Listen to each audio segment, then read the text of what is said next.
现在提早准备，这是昨昏中国大陆微博传讲武汉地区好像像有 SARS 的疫情。咱疾管署询问中国疾病控制中心，昨昏因官方嘛已经发声明，证实华南海山市啊有几落人胃到肺炎，拢总算算的有27个，其中7个人的病情较严重。今嘛知影讲无人喂人的情形，嘛无医护人员去喂到，重症的比例无讲介悬。不离个也是要特别注意，像讲中国武汉飞来到台湾的航班，今嘛都要全面检查。来到中国武汉市中心病院，医护人员全部挂嘴掩盖鼻。可以探望吗？啊？进不去的，完全不可以的。甲病人家开的急诊外科病房大门关起来，内底工作人员拢穿白色的防护衫，敢来当甲门拍开一个旁，甲人讲话。能跟他们说几句话吗？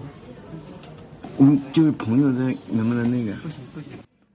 讲无几句话，就赶紧甲门关起来。病院内底气氛真紧张，拢是因为网络顶的拢伫传讲，敢若有民众去喂到 SARS， 要求政府赶紧公布真相。台湾的疾管署嘛向中国疾病控制中心查证，结果官方发声明证实，这届肺炎的疫情主要伫华南海山市场，目前发现27个病例，其中有7个人病甲真正力，2个人已经出院，主要的症头是发烧，一部分的人会歹喘气。目前疾管署接到的消息是，当地无明显的人传人的情形，嘛无医护人员喂到，重症的比例嘛无悬。疾管署讲，这甲过去发生 SARS 的情形无啥同，不过为着防止疫情拖来台湾，目前台湾嘛启动边境检疫措施。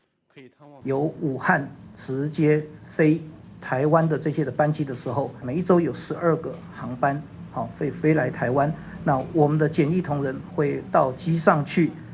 对于这些的旅客进行健康的评估，相关的病毒检验事实上还在进行当中，所以目前并没有确诊是 SARS 病毒或是其他的病毒，会是 SARS 的几率也比较降低。真正的病因也该查，目前启动的登记检疫无定期限落来，会看中国的疫情，才来做决定。记者综合报道。